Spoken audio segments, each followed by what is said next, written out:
Emma never forgot the way her heart jumped when Daniel looked down the staircase and said, "Emma, meet me upstairs. I need to show you something." His voice was calm, but there was something hidden underneath, almost like he was afraid of what might happen next. That tone alone was enough to make her stop in the middle of the living room, keys still in her hand, coat half slipped off her shoulder. She had heard Daniel sound happy, tired, stressed, but never like this. The house felt different too. Their quiet Portland home suddenly felt full of silent questions. The soft evening light coming through the windows looked heavier, almost like the air was holding its breath. Emma felt that strange pressure settle into her chest, the kind that tells you something important is about to happen even if you can't name it yet. For weeks, she had sensed a distance between them. Not dramatic, not loud, nothing they ever fought about. It was the small, invisible space that forms when two people love each other but are afraid to say what's really happening inside their hearts. Daniel didn't hug her as long. Their late-night talks had become short. And Emma, who always tried to understand everything, found herself confused by the quiet changes. But tonight something was different. Daniel wasn't avoiding her. He wasn't shutting down. He wasn't walking past her with a distracted look. He was staring at her like he had finally made a decision, and she didn't know if she was ready to hear it. Still holding her breath, Emma placed her keys on the table. Her hand shook a little, but she pretended she didn't feel it. She looked up at Daniel again. He didn't move. He just waited at the bottom of the stairs, one hand resting on the railing, as if the next words mattered too much to rush. "Daniel," she whispered. But he simply nodded, encouraging her to come. Something inside Emma tightened. Was he going to confess something? Tell her he needed space? Say something had gone wrong? Or was this something better, something she didn't dare hope for anymore? She didn't ask. She didn't let herself guess. She simply walked toward the staircase, each step echoing louder in her mind than it should have. Her heartbeat matched her footsteps, fast, unsure, hopeful, and scared at the same time. The closer she got to him, the more she noticed small details she had missed lately. His shoulders looked tense. His thumb kept rubbing the railing. His eyes looked gentle but worried, like a person trying to gather courage. But when she reached him, he didn't explain. He just stepped aside and whispered, "Come upstairs, please." Emma didn't argue. She lifted her foot to the first step. Immediately she felt it again, that sharp, electric feeling that something in her life was about to change. Not tomorrow. Not next month. Tonight she walked up slowly, feeling Daniel follow a few steps behind her. She hated how loudly the stairs creaked under her feet. Every sound felt like it carried a message she didn't quite understand. At the top of the stairs, the hallway lights were dim, and shadows stretched long across the floor. Normally, this part of the house felt warm, familiar, comforting. But tonight it felt like a place holding secrets. Emma stopped when she saw which door was open. The spare room. The room Daniel never let anyone enter unless he was inside it. His private space. His collection room. Memories, unfinished work, things he kept close to his heart. He never told her to stay out, he just rarely invited her in. And tonight, the door stood open for her. A cold, nervous wave swept through her. Why this room? Why now? Before she could ask, Daniel reached past her and turned on the light. A warm, soft glow filled the room, revealing the desk in the center and something on top of it. Emma couldn't see clearly from the doorway, but she could tell the table was covered with something. Papers, maybe, or pictures. Or her breath caught. Daniel didn't say a word. He just whispered, "Go in." Emma stepped inside. And in that single moment, she knew whatever she was about to see wouldn't just answer her questions. It would rewrite everything she believed about Daniel. And about their future. Emma froze the moment she stepped inside. Because the first thing she saw made her heart jump. Daniel had filled the entire table with photographs. And every single one of them was of her. Not selfies she had posted. Not pictures she remembered posing for. These were moments from years of their relationships. Small. Quiet moments she never knew he kept. The room was usually dim. Smelling of old books and cedar wood, a place Daniel used for projects he never talked about. But tonight, the bright lamp lit every inch of the wooden desk, and the sight hit her so fast she almost forgot to breathe. There were pictures from their first trip to Seattle. Pictures of her reading on the couch, unaware he was watching. Pictures from birthdays, stormy nights, beach mornings, moments she thought had already faded into memory. Emma walked forward slowly, like she was moving through thick air. Her eyes scanned the table again and again, unable to understand why Daniel had done this. It didn't look messy or rushed. It looked intentional, almost careful, almost tender. Daniel stayed near the doorway. He didn't explain. He didn't interrupt. He just watched her.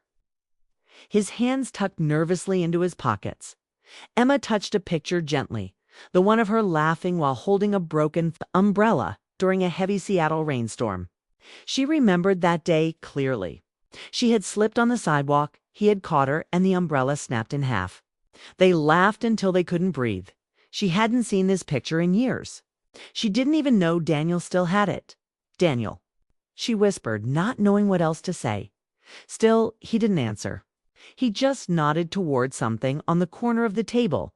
Emma followed his eyes and saw a folded letter sitting neatly on top of another photo. It had her name written on the front, his messy handwriting. Her stomach tightened again.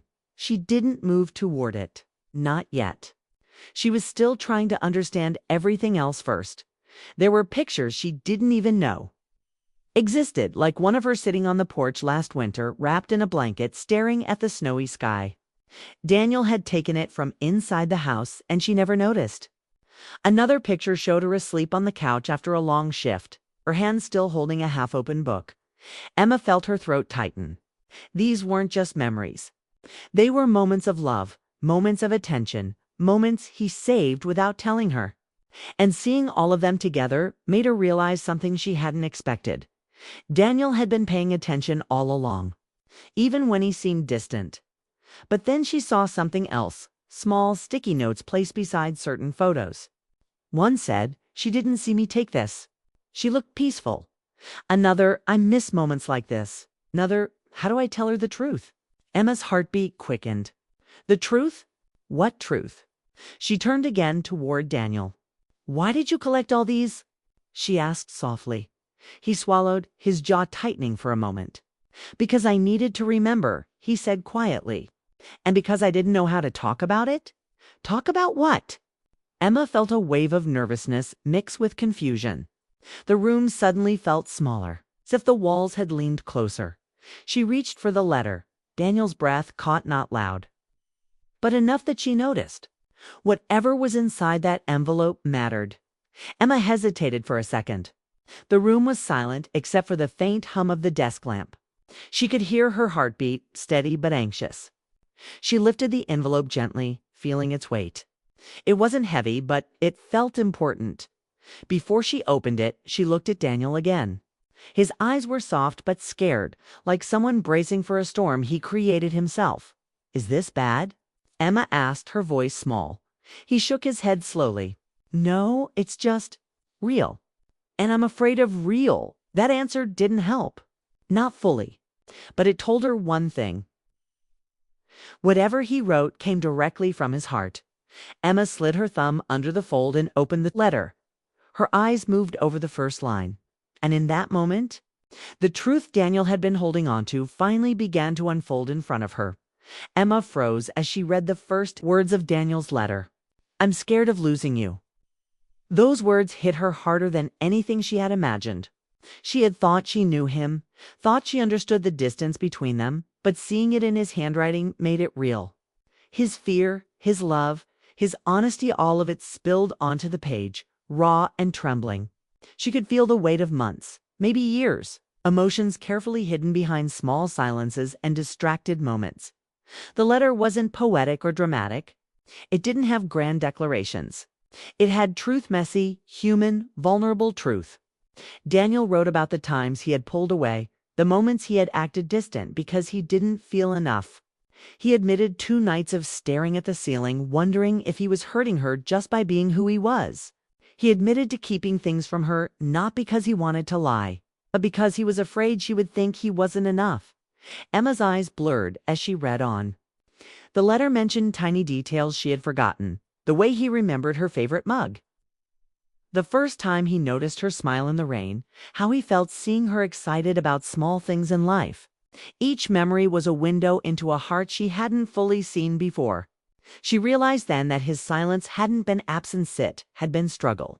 And every photo, every note in that room, had been his way of holding on to her without risking rejection, without risking heartbreak.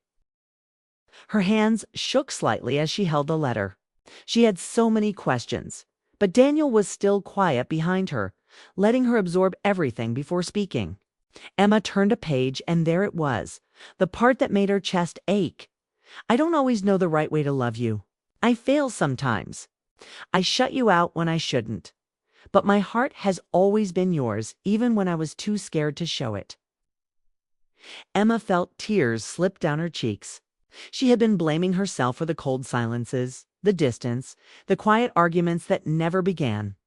But reading this, she realized he had been fighting the same battle, internally afraid of losing her by not being perfect.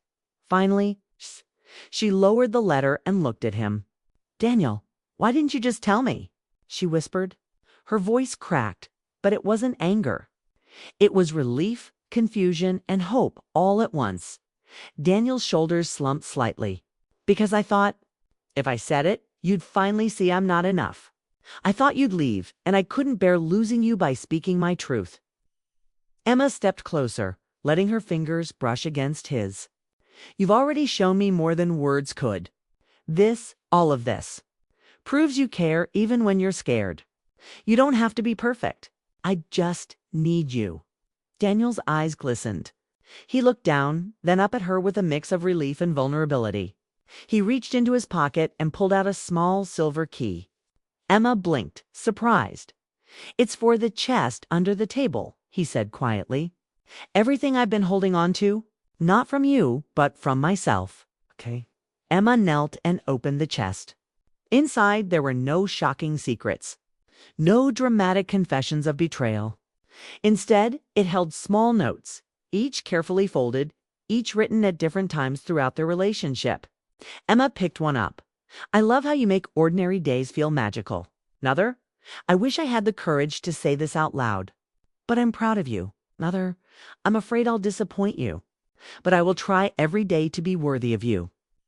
Her heart swelled. Each note was a piece of Daniel she had never seen, moments he had kept private out of fear and self-doubt. Emma realized that every distance she had felt, every quiet night where she had wondered if he loved her less, had been a mask for his own insecurities.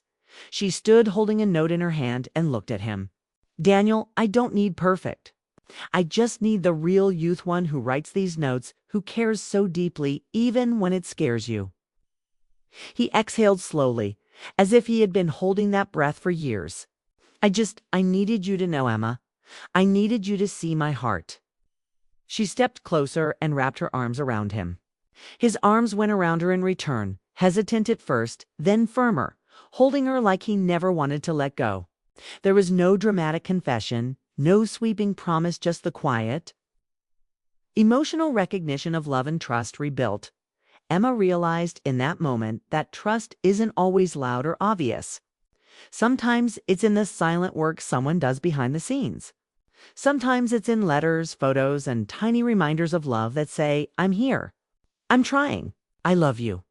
And in that soft, quiet room surrounded by memories, Emma and Daniel didn't need grand gestures.